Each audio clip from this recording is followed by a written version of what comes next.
Hey everybody, I'm Ren Lopa and welcome back to another episode of the Successful Hairstylist podcast. This week we are diving into one of your favorite topics, which is consumer behavior. Yep, this is our annual consumer behavior episode. We are going to talk all about what the 2025 consumer wants and what has changed. As you guys know, I am a big believer in the foundations of business remaining the same, but with the economy, trends, technological advancements, and new generations entering the marketplace, we have to keep an eye on how our consumer is changing and then understand how to pivot with little tweaks in our business that don't affect our bottom line, but keep us relevant and keep clients excited about choosing to spend their money with us. I'm going to share the 3 biggest changes in the consumer market in 2025 and how you can adapt your current business and marketing to them.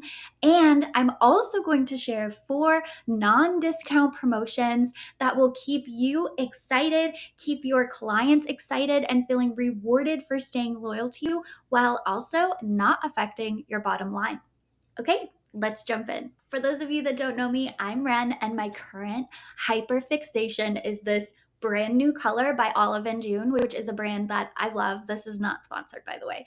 And you guys look at it. It is called Rodeo Queen. It is like not pink, not orange, not red. I don't know. And it has like a slight little shimmer in it, which is usually not my thing, but I'm obsessed. I love it. Okay, but let's get into what we're actually here for. All right, so let's get into these consumer behavior changes for 2025. Change number 1 is that buy now, pay later is becoming increasingly more popular with adults. In 2023, just 14% of adults had actually used a buy now, pay later option. But in 2024, that went up to 50%. This is a huge increase, which signals a trend towards consumers looking for and appreciating these kinds of options. Now, you might be wondering how you could even offer this behind the chair, but let me give you an example. So if you currently use Gloss Genius, something that you can do is check your client out in Gloss Genius for just $0 and then give them the option to pay through the separate platforms. For example, they could pay through PayPal, which would allow you to get all of the money up front, but them to pay it in payments. This can be one way that you kind of integrate this in.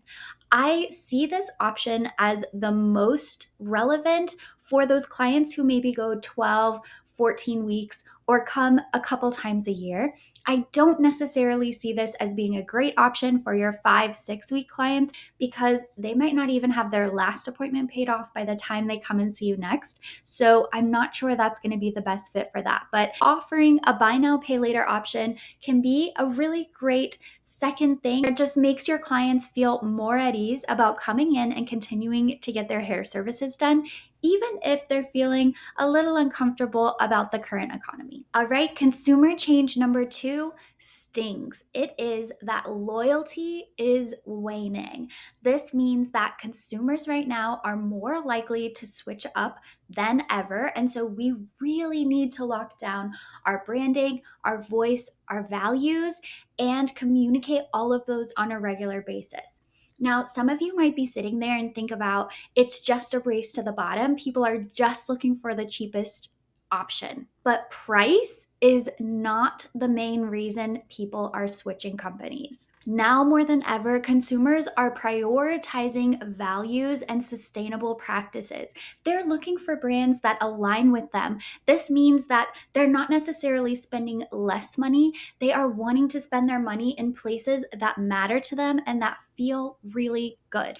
There are 2 things that hairstylists can do to keep the loyalty in their business, okay? And that is number 1, build in some kind of loyalty program to keep your existing clients feeling happy and like they are valued by you. You know, a lot of times the conversation is, do our clients value us as hairstylists? But I think when we can just be totally obsessed with our clients and giving them the best experience possible, we want to make sure we're adding in these touch points that show how much we value them. I'm going to give you guys a bunch of ways to do this. later on in this episode, so stay tuned. The second way that hairstylists can build better brand loyalty is through talking more about their values and the sustainable practices and decisions that they've made. Look, I'll be the first one to admit that this is not even my strong suit. I don't really love having conversations about my personal opinions or thoughts on what's happening in our world and what's going on. The reason isn't because I'm afraid to offend anyone. The reason is just because I feel like we have so much more in common, and it's much easier to have those conversations when we can come together without prejudging each other.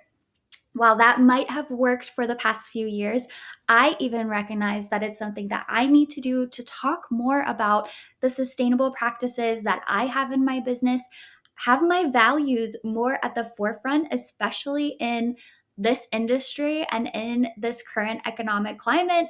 And it's something I'm really going to be focusing on too. But I want you guys to understand this can be as simple as a story highlight series.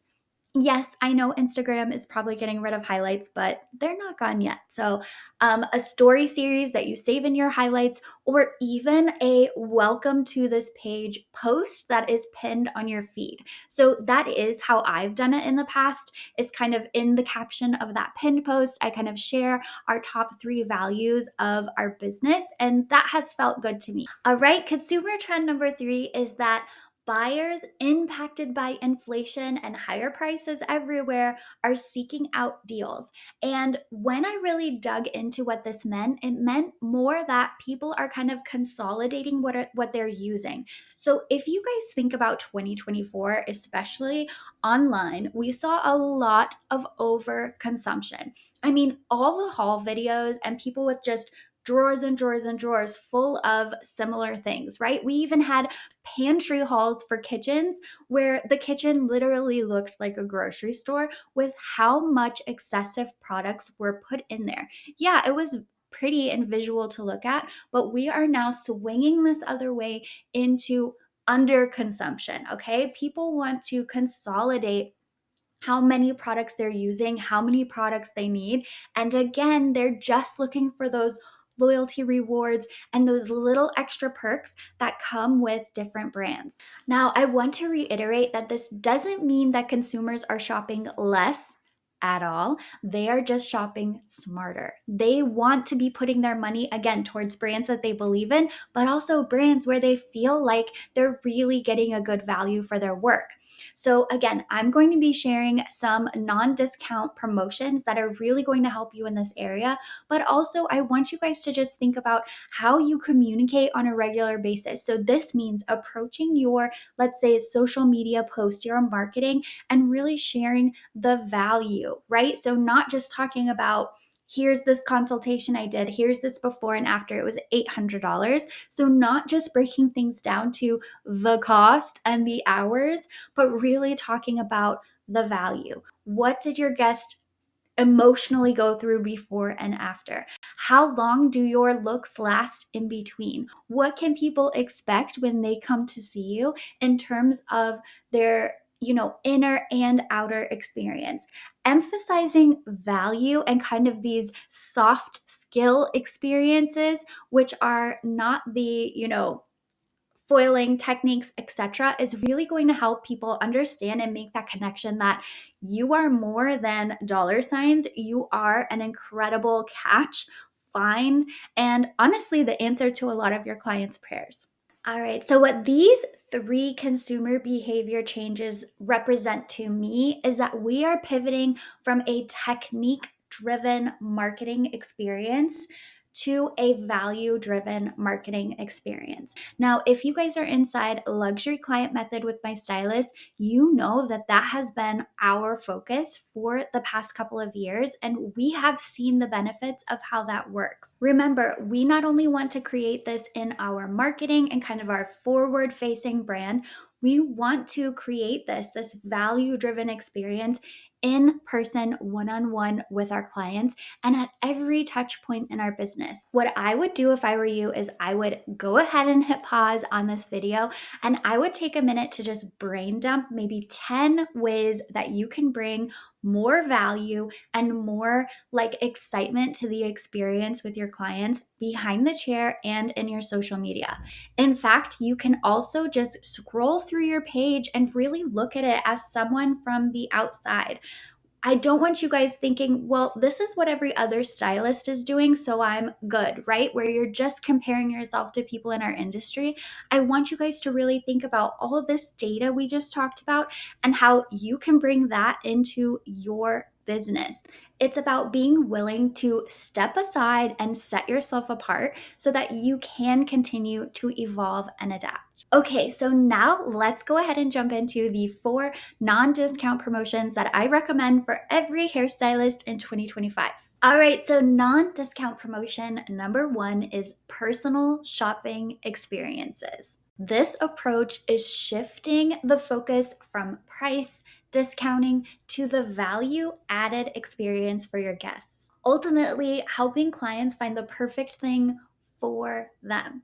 Now, look, I understand that in the salon, it might seem like your clients know exactly what they want and they're very firm and all of this stuff. There's like this energy that they know and they've been researching. But I guarantee you, 9 out of 10 people really just want someone to tell them what's going to look great on them and have it be something realistic for their lifestyle, their budget, etc. This personal shopping experience and adding that into businesses reminds me of an experience I had at Nordstrom way back in 2015, okay?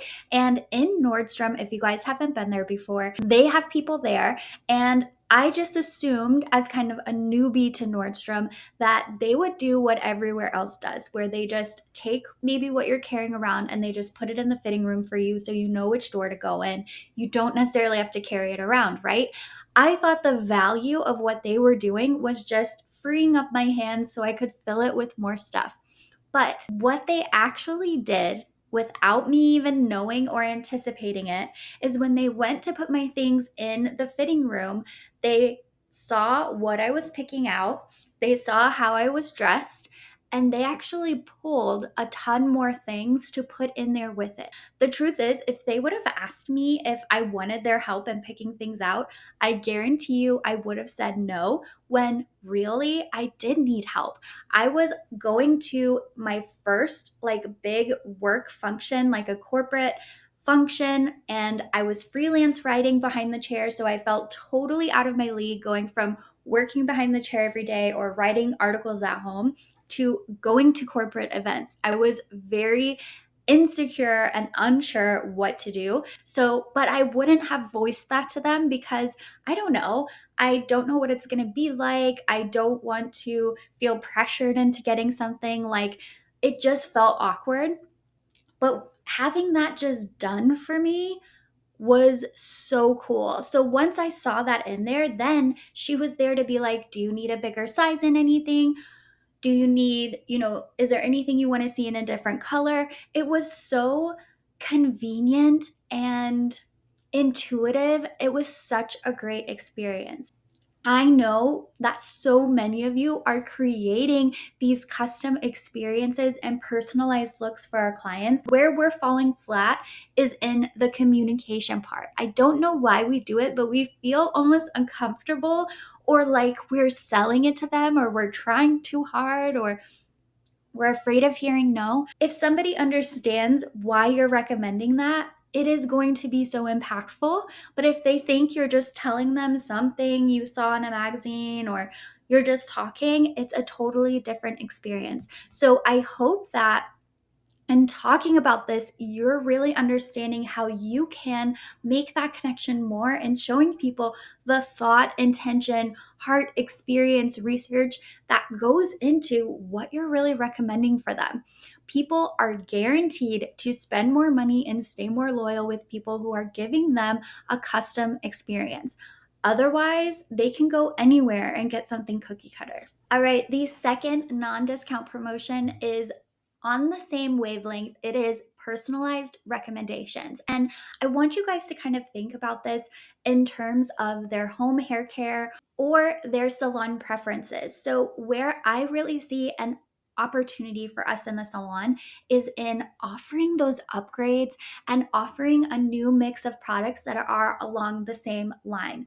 A really great way to do this that's super easy and doesn't take a lot of time is just to pull up their past purchases right before they come in. So this is going to show you the services that they've gotten. You're going to know what they liked, what they didn't like. This is going to show you some of the products that they like or that they've used. It just gives us the information to flawlessly support them in trying new things. Great marketing is really just giving people options and helping them make better decisions for themselves. All right, non-discount promotion number 3 is creating a loyalty program. What I like about loyalty programs is that you're not going to, on the front end, attract just those discount, race to the bottom, lowest price clients. You are going to attract people who value you at your current price point and are excited to have the relationship going because they know that you are giving back to them just like they are giving to you by continuing to come and see you. So a way that you can think about doing this is even offering like old school punch cards, right? Like making cute little punch cards on Canva, or you can have some kind of like a digital punch card, something like that, and then decide how many visits you want to offer a reward at.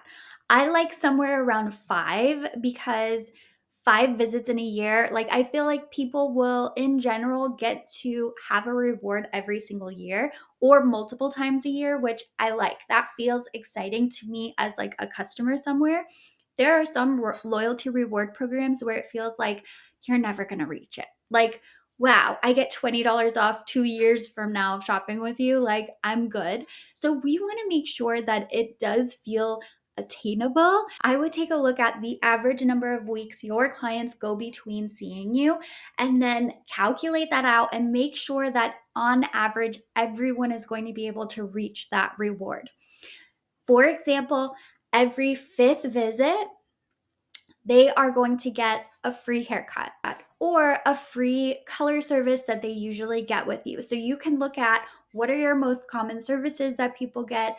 How would that relate? You could also just do a blanket amount off, right? Every 5th visit, you save $50. And I know that you might get stressed about all the money that could lose you, but I want you to understand that this client might not have come for 5 visits if it wasn't for this loyalty program. So you've actually made, if your average ticket is $150 and they came to you 2 extra times, that's $300. If you give them $50 to make $300, you are winning out.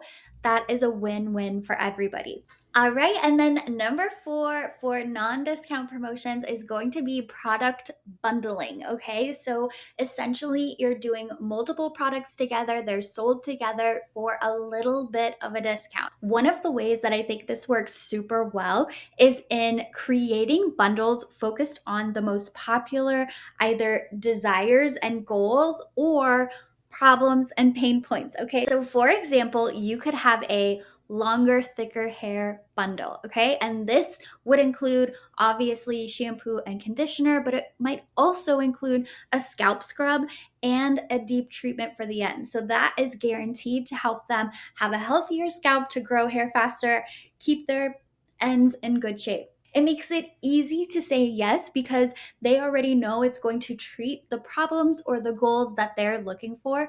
And again, how you would put this together is have the products, add up what the total retail value of it would be, and then add in a slight discount, and then you will offer those. I love product bundles. I think they are such a great way to stay profitable, not affect your bottom line, but again, we're adding in value and incentive to really take advantage of it. All right, that is it. That was our consumer behavior episode for 2025. I hope that you're walking away with a ton of fresh ideas on how you can make little tweaks in your business to adapt to the new buyer's market. And like I said before, I highly recommend taking time to write down ideas that you have from this episode. Remember, learning is just the first part, learning, listening, brainstorming. The real magic comes when we actually make changes and implement them. So tell me below, what are you excited about? Did you relate personally as a buyer in your life? Did you relate to any of these big changes? Have you noticed this with your clients? Do you have a bunch of ideas now on how you can increase that loyalty and add more value to every experience? Would love to hear about it. Drop a comment, make sure you subscribe, and you can come over to @Ren Lopa Official on Instagram and jump in my DMs and tell me your thoughts over there too. All right, you guys, I will see you all next week. Bye.